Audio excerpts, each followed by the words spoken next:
Good morning. Welcome to Wednesday. Today we're going to talk about a new topic: uniform circular motion. All right, so that's what's on the agenda today. And before we get started, I want to remind you that there's a homework assignment due Friday. I think that's still doable. And Friday, we're going to have our weekly recitation session, so please sign up if you can come. I really enjoy seeing you in person, at least seeing your eyes, part of your face in person. So Friday, don't forget to sign up so that there's a space for you, since we have limited capacity. Last week there's more space than people signed up, so that's good. It means that there's nobody being left behind. But make sure you do sign up before you come on Friday. It's a good time to ask me questions about homework that you're stuck on, concept questions. And today we're going to take a look at some clicker questions. These are concept questions if we have time, and if we don't, we'll do that on Friday too. All right. So if you got any questions, put them in the comments as I'm talking. And I posted a projectile motion tutorial a few days ago, and it looks like, well, Holly's taken a look at it and said it was very helpful, so that's great. So please, use these resources. There's something about remote teaching, which, remote teaching makes it harder for us to stay connected, and for me to get a sense that you know what you need to be doing in order to succeed. There's, I guess, less feedback coming from you guys. So just make sure that you're using the resources that I post for you. All right. Hi, William. Hi, Steve. Hi, Mike. All right. So uniform circular motion. So let me draw a picture and ask you some questions about this picture and see if we can uncover some new physics. All right. Okay. So here's the situation. You have, let's have a title, uniform circular motion. Okay, so here's the scenario. There's an object, and maybe it's a planet orbiting the sun or a satellite orbiting the Earth, but it has a path that's circular. Okay, so it's going around in a path, and at any moment in time, oop, that didn't work out right. Why?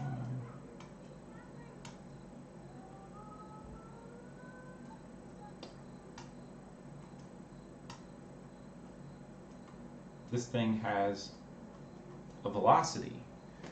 So the velocity vector, the vector for this thing's velocity, is tangent to its path. So as this thing moves around, it's moving this way. When it gets over here, now its velocity vector is going to look something like that. When it gets over here, its velocity vector is going to be like that, and so forth. Okay, so its velocity vector is always tangent to its circular path. So my question is this scenario constant velocity? I should have said that. Well, let's see what you say. Is this scenario constant velocity? What do you say? I should have said that the uniform part means that at any given moment, if you want to quantify its how fast it's going, you get a number that would be the same quantity, the same magnitude, meters per second, whatever, 10 meters per second, 5 meters per second.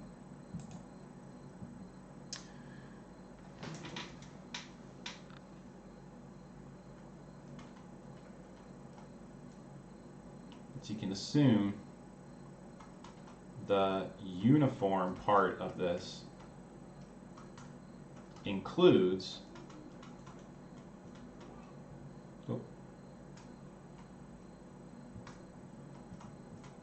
that the speed is constant. Okay, so I have a situation where the speed is constant, but the velocity, does that mean the velocity is constant as well? So Chris has got an answer here. He says no, because there's change in direction. All right, good. So velocity is a vector quantity. It has two parts. Vectors have two parts, a magnitude and a direction. So if either of those things are changing, then the velocity is not constant. Okay, another way of saying that is, in this case we have these two things, direction and speed. The speed is constant, but the direction is not.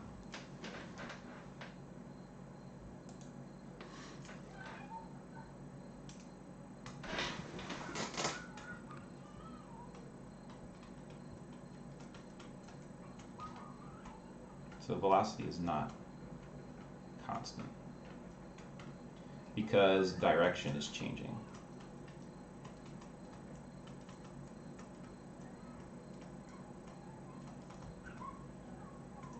All right. So let me show you a page in your textbook.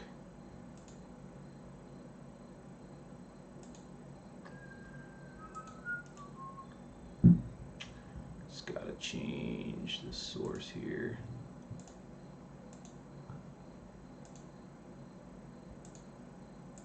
There we go. All right.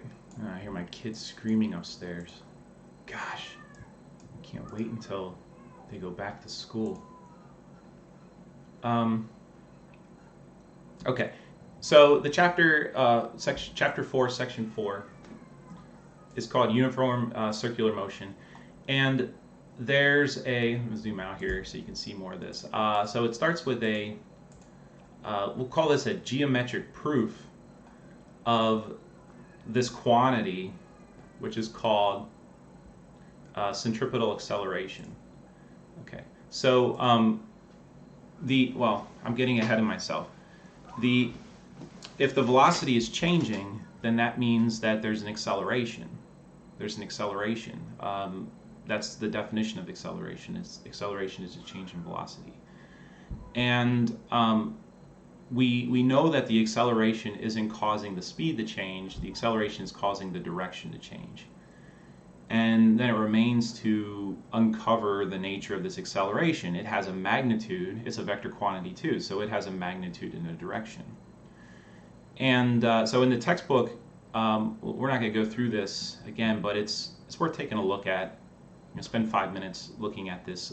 Call it a geometric proof of the fact that you can show that if you have a situation like this, where an object is doing circular motion and it's uniform, and part of that is there's a constant speed, the other part of it is that the radius of its path is constant.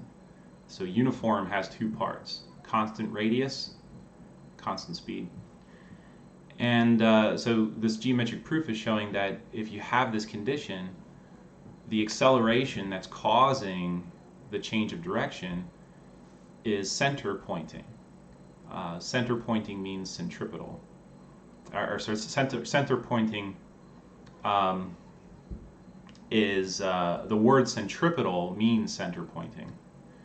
So we call this a centripetal acceleration.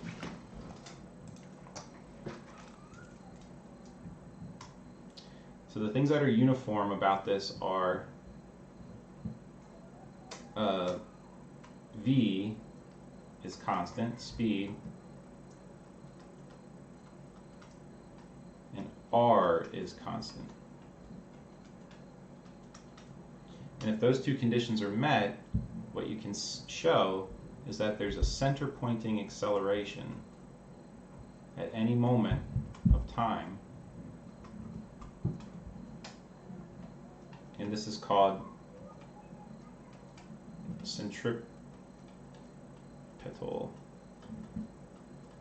acceleration. All right, centripetal means center pointing.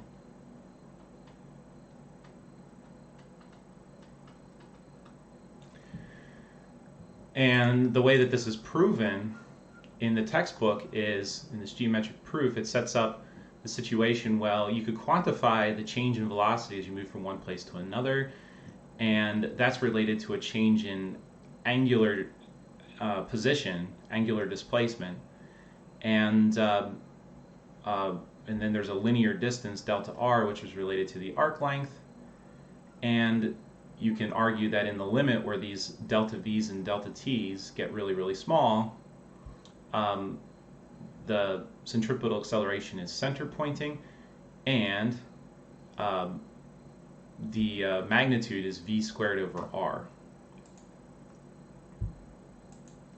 So this is pretty interesting, actually. You have something doing a circular path, and the magnitude of the acceleration that's causing that circular path is a function of the radius of the path itself. Well, it's a function of 1 over the radius of that circular path, and it's a function of v squared, the speed squared. All right, so I'm going to write this down and then ask you some conceptual questions about what this means.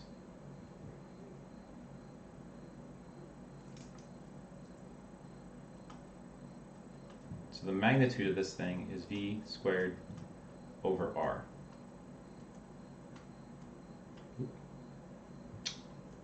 Okay. So here's a question for you. Well, this is a scenario. So imagine you're in a car. Or not, you don't have to imagine it. You've all been in a car. I want this erase.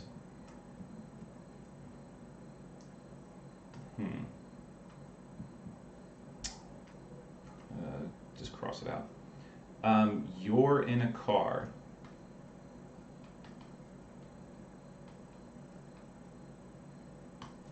Okay, and you're going around a turn. So this is your car looking down from above, going down the road. Here's the road, and then the road turns. Okay, so your car turns too. But at any moment, its instantaneous velocity is tangent to this circular path that it's following. So my question is, what does it feel like? You know, from your perspective, you're in this car riding along. What does it feel like when you go around a turn? There's a little bit of foreshadowing here because we're going to get a connection with forces pretty soon. What does it feel like?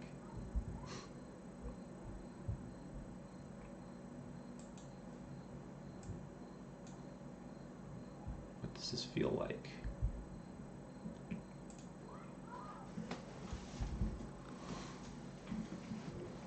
Well, while you're thinking about this, let's expand the scenario a little bit. What does it feel like to go fast around a turn versus go slow around a turn? What does it feel like to go around a tight turn versus a gradual turn? What did those different scenarios feel like? Let's see. Holly says it feels like I'm sliding to the side during this fast turn. So you feel, it feels like there's something pushing you. I think that's what Holly's saying. It feels like it's something pushing you. Could you qualify that a little more? What direction does it feel like you're being pushed when you go around a turn? Can you Can you conjure up a memory of going around a turn? What does the experience feel like? I'm getting pushed to the outside of the circle. Just this in my car for application. Sullivan Steel, are you are you driving right now? You get whipped out opposite the direction of the turn. So yes, okay. So the experience is that you feel like, going down the road and there's a turn and I'm going to go this way.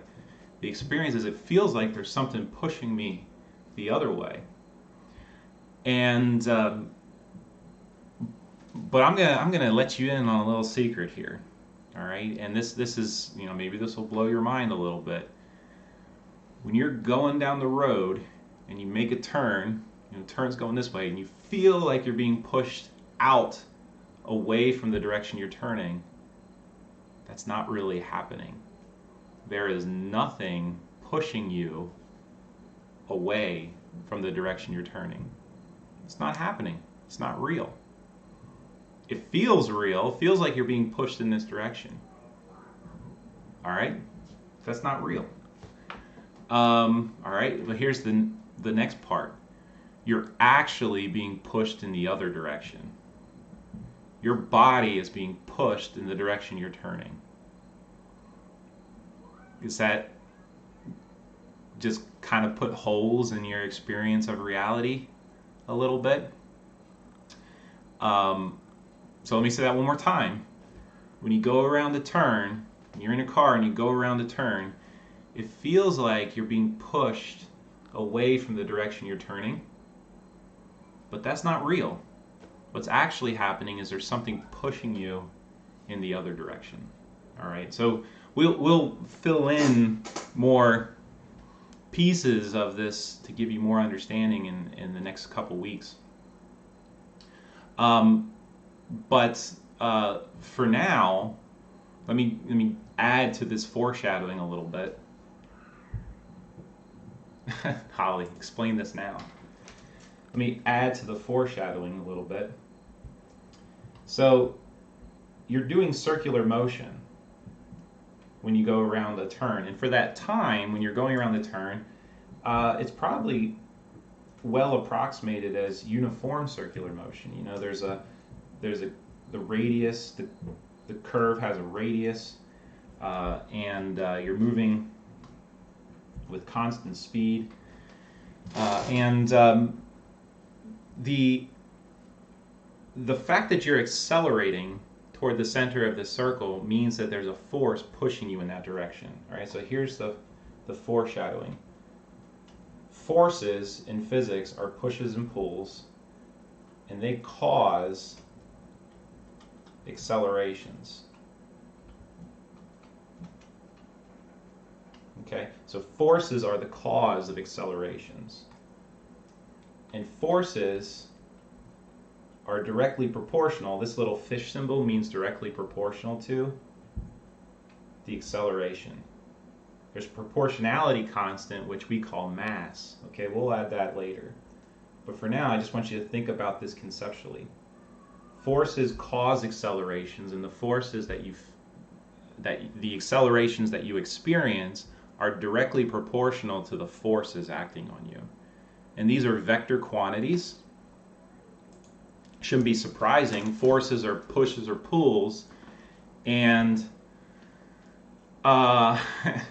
forces are pushes or pulls, and they are there's direction associated with that. That shouldn't be controversial. Pushes and pulls have direction, and they have magnitudes. So forces are vector quantities, just like accelerations. So when I say that, a force is directly proportional to the acceleration, or acceleration is directly proportional to force, and they're both vectors, that means they have to point in the same direction if they're proportional to one another directly. And so if you're accelerating toward the center of a circle, that means there's a force pushing you in that direction. Okay. So we'll add some more. Holly wants to know the answer now, but you can read ahead. And it's not so much the answer as just a description of what the world is like. Physics is, we like, humans, we like our answers to answer questions about why. Why is that? And, in physics, there's certainly cause and effect. You can, why does something accelerate? Because there's a force pushing on it. But there's other things which, we'll learn, which don't really have an answer to the why question. It's like, why is mass this thing that connects force and acceleration? And it turns out there's different ways that you can define mass. You can say, well, mass is this thing that connects forces and accelerations, but mass is also defined in terms of a fundamental force we call gravity. Mass causes gravitational attraction, and physicists call this the definition of mass, which relates forces and accelerations, is called inertial mass, and the definition of mass that involves gravitational attraction is called gravitational mass. And as far as we can tell, those two ways of defining mass give you equivalent numbers for mass, but the connection isn't really that straightforward or even obvious. So anyway, okay, I'm getting ahead of myself, but let's go back here and let me ask you another question about this experience. Maybe change this to. I guess I can't zoom out anymore. All right. Hello, computer. Stop moving.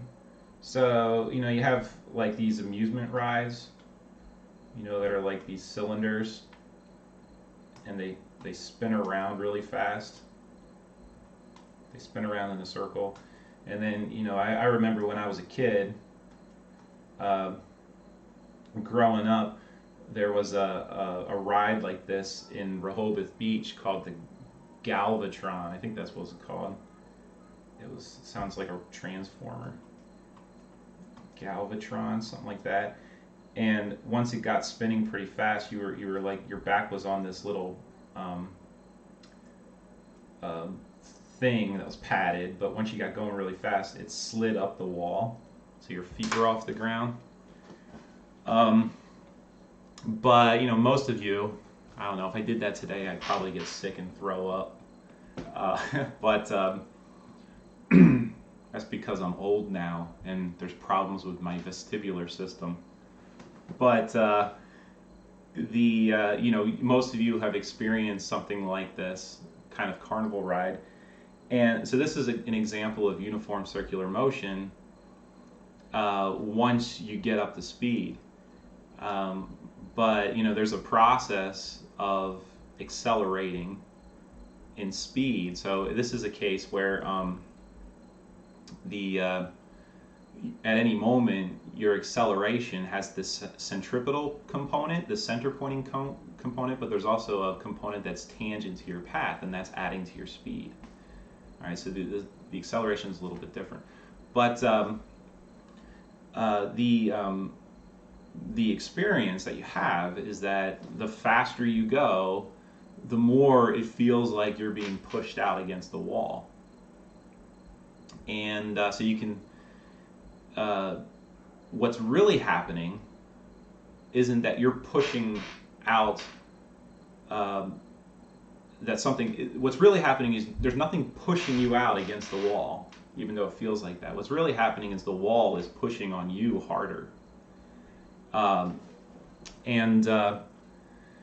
we can see, in this definition of centripetal acceleration right here, that the acceleration that you experience is proportional to how fast you're traveling squared. So the faster you go, the more acceleration you have, and that means the more force is necessary to experience that acceleration. All right. The other thing is that this inverse relationship to r, when people are designing highways, highway speed limits are much higher than country backroad speed limits.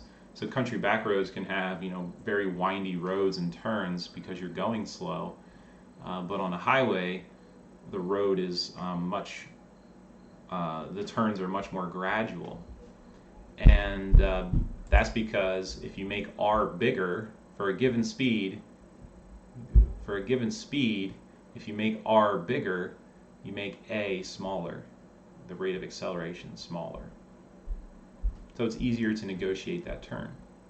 You do it more gradually. All right. So let's set up a problem. I want to do, so just like I did the projectile motion tutorial, I'd like to do a tutorial on uniform circular motion, which involves a satellite in geostationary orbit. Okay, and to do this problem, I've got to add something that is a little bit ahead of where we are. We've got to quantify the force of gravity. So I'm going to do this tutorial. It'll be a good tutorial on uniform circular motion for this material, but it's also looking ahead to how forces come into our understanding of accelerations. All right, so look for that. It'll be in a couple days. But let's take a look at one of these homework problems and see if we can figure it out.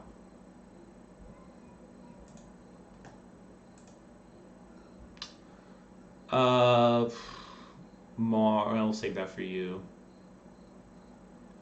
I mean, these problems are pretty. I don't know. That's pretty easy. Let's do number 7. 7's the hardest one, I think. Mainly because there's some unit conversions here. All right.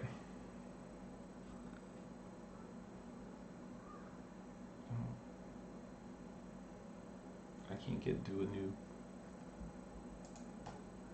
All right, a fan is rotating at a constant 351 revolutions per minute. What is the magnitude of the acceleration in meters per second squared of a point on one of its blades 11 centimeters from the axis of rotation?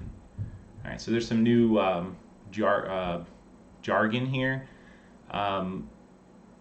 The acceleration is going to be a centripetal acceleration, a center pointing acceleration, because the blades are going in a circle. The axis of rotation is the center point of its path. And revolutions per minute is, it may not look like it, but that is actually a measure of speed. We have to do a little bit of work to see the connection. All right, so I'll go out here.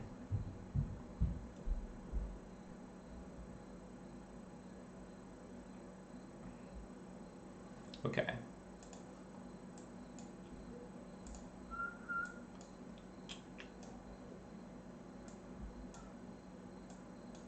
All right. So let me draw. So I read the problem. I want to apply my template, my technique, my framework for problem solving. So step 1, read the problem. Whoa.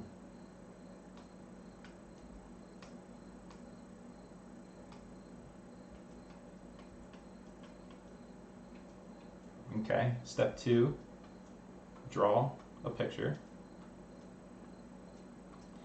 And so here, there's a fan, and the fan has blades.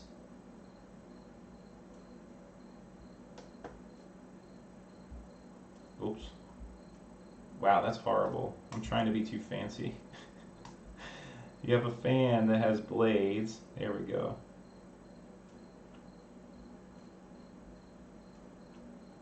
They're all supposed to be the same size. And the question is about, there's a point on the blade which is a certain distance r away from the center point of rotation. So this center point is right here is the axis of rotation, called the AR. So you have this point on the blade out here, a certain distance away, and the blade is rotating, so there's a velocity associated with that point. And so what I know, let's see, I know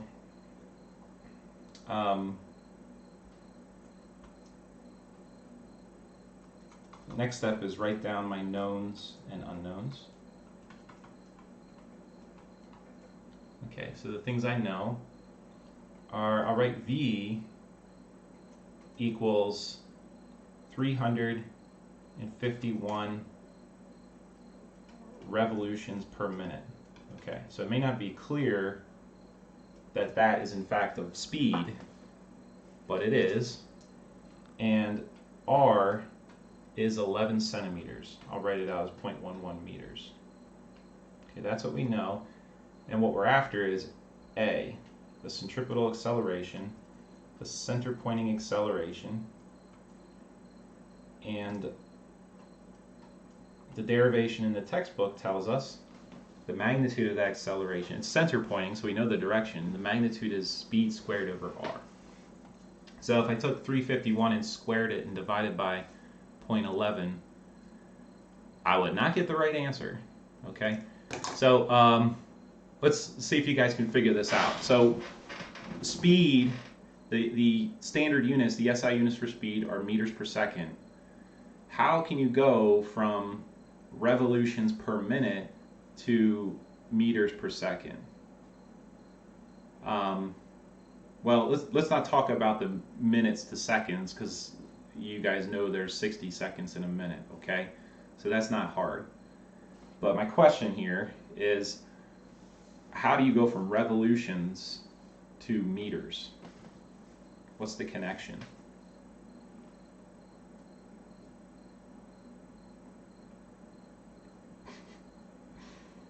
First, we need the circumference to convert the revolutions.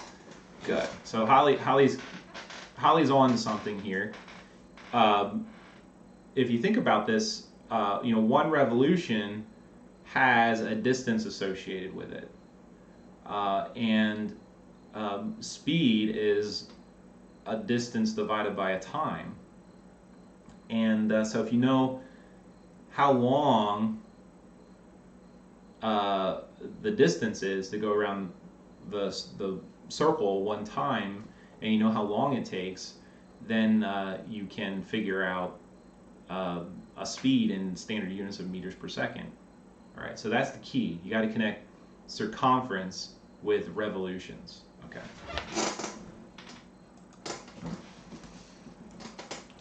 So we have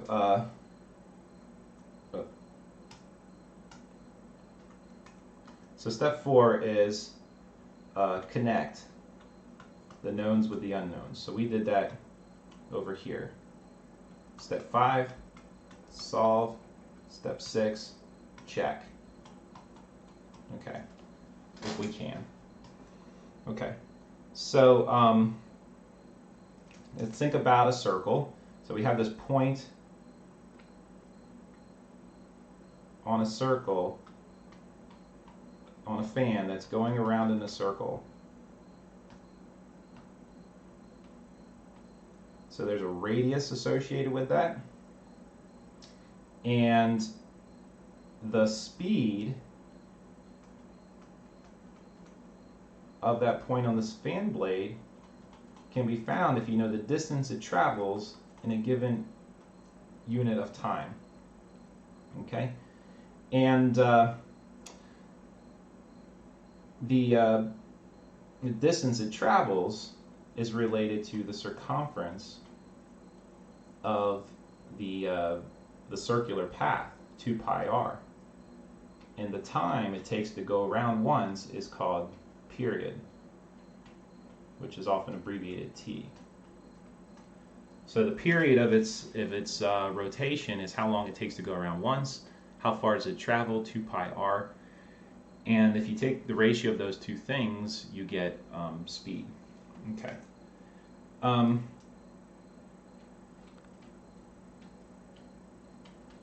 Let's think about if you have revolutions per minute. Let's use a different color.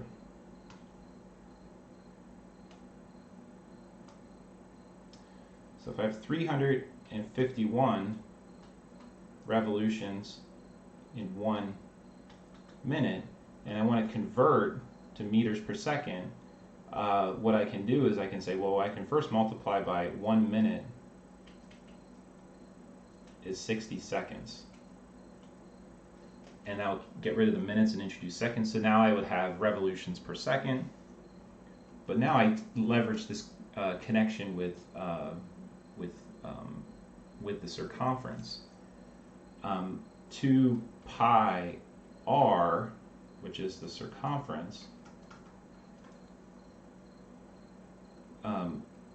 meters is 1 revolution. So the revolutions will cancel, and what I'll be left with is meters per second. Okay, so if I do that conversion, you might say, well, we don't know, well, we do know r, so we can calculate that. So 351 times 2 times pi times 0.11 meters divided by 60, I get, let's go up here, V equals 4.043 meters per second. Okay, so now I have V, I have R, I can find A. Just square that and divide by R.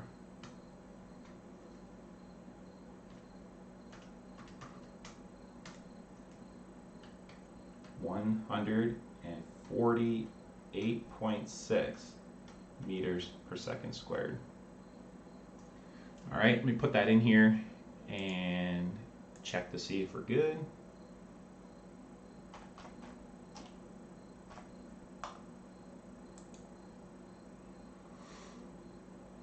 And we're good. All right. So let's do this let's do this algebraically and see if we can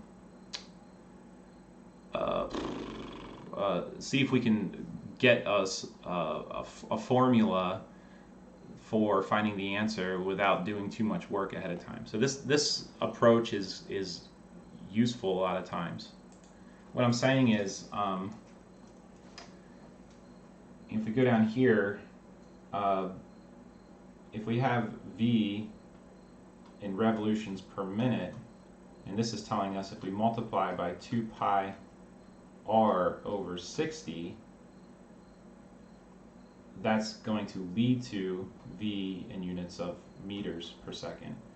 So another way that we could have approached this is we could just say, well, the centripetal acceleration is RV times 2 pi r over 60 squared over r, which will simplify to V 4 pi squared r over 60. So is this, what I'm saying now is if you derive this formula here, the V is in revolutions per minute and the r is in meters. So we're just algebraically solving for centripetal acceleration using the units that were given to us. And in this case, you had an r squared in the numerator and an r in the denominator, so one of the r's canceled. And you have this relationship that's showing a direct relationship between r and an acceleration. Let me say it this way. So for this particular problem, if you write it like this, it gives you a little bit of conceptual insight, and it goes something like this. If your speed is in units of revolutions per minute, think of a fan blade. I wish I had one here to show you. Here you go. This pen, this marker is my fan blade. So it's going around in a circle. And it's it's a solid object. So it's made up of an infinite number of points along its length. There's a point here in the middle, a point at the end, a point here closer to the axis of rotation. But what's true about all those points is they are all making the same number of revolutions per minute. So when you have a speed that's given in units of revolutions per minute, or alternatively, we'll see later this semester, we'll see units like radians per second or degrees per second. It's angular units. What you really have is something called an angular speed. Okay, but for the purposes of this, thinking about this, we have a situation where every point on the fan blade has the same angular speed in revolutions per minute. And what this formula is telling us is that if you put in, that when we write things like this is really an angular speed, which we write as omega. And what this is telling us is that the centripetal acceleration in cases like this is a function of r.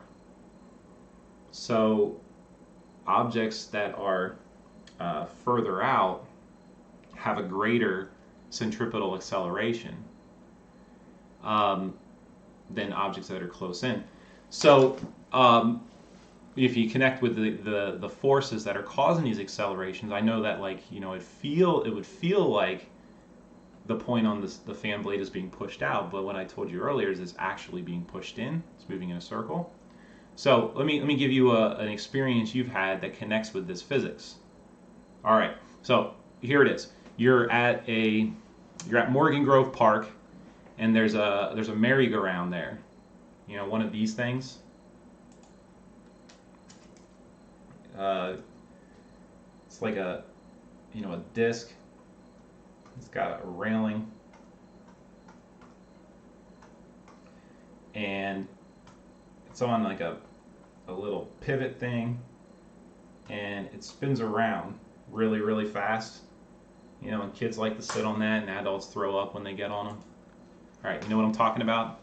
So these merry-go-rounds, most of you have been on one at some point in your life. Think about what it feels like if you're riding on one of these things, if you're near the center, near the axis of rotation, versus further out. And see if you can conjure up a memory of what that feels like. Maybe you can do a field trip over the Morgan Grove and experience this.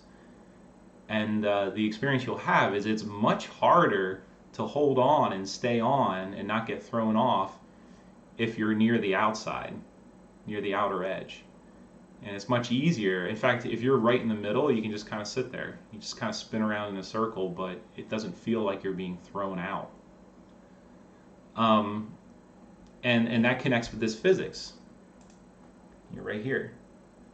That the rate of centripetal acceleration is directly proportional to r for a situation like this.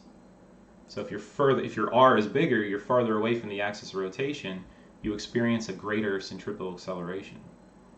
All right, and the reason is because every point has the same number of revolutions per unit time, and if you're further out, you have to travel a greater distance. So that means you have to be moving faster to cover that distance, that circumference, in the same amount of time. Thus, there's a greater centripetal acceleration. All right. So there is one concept in the homework that we haven't talked about, but see what you do with it. It's the concept of relative velocities. The idea is that, well, here let's connect this with an everyday experience. It's something like this. If you are let's draw a picture. You are on a train.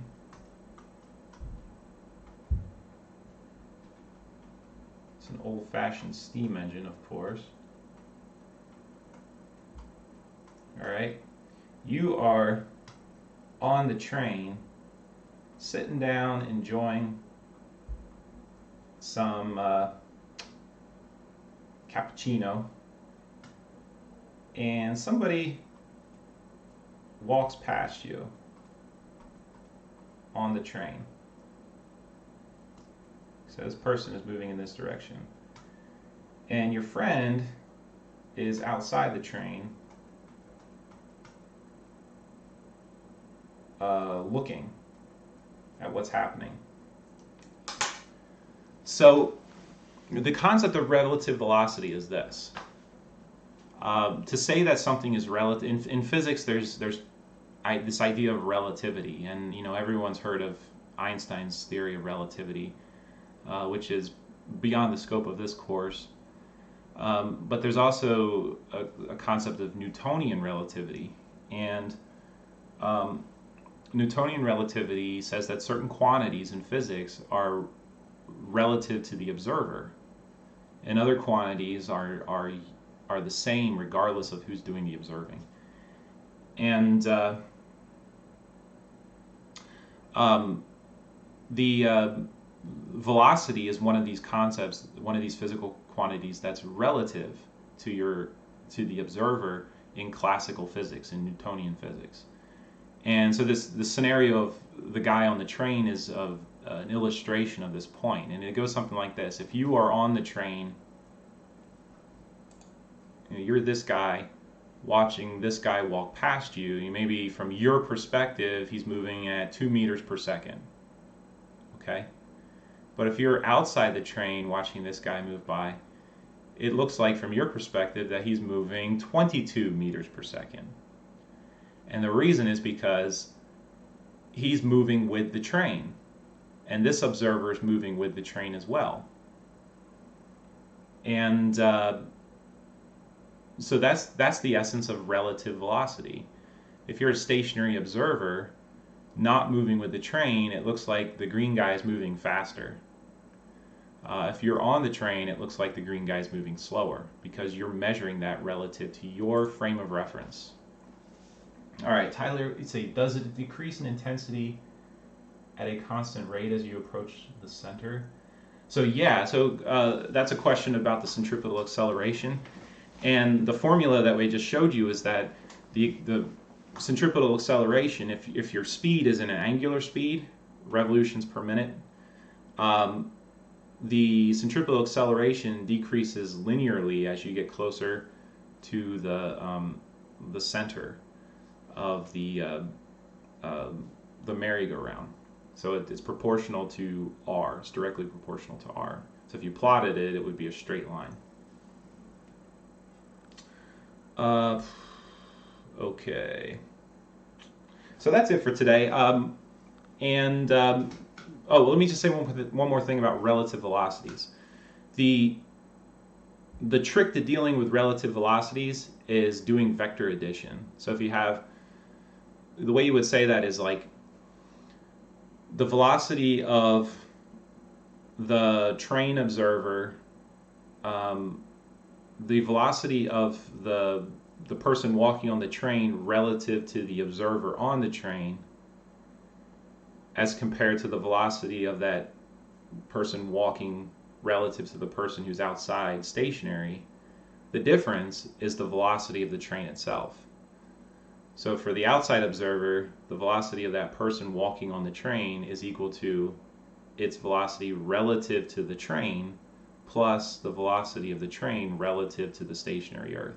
So you get these additions. All right, but I think you can do that. All right, so that's it for today. So Friday, no live stream. I'll be in class to answer your questions. Sign up and come. I want to see you. All right.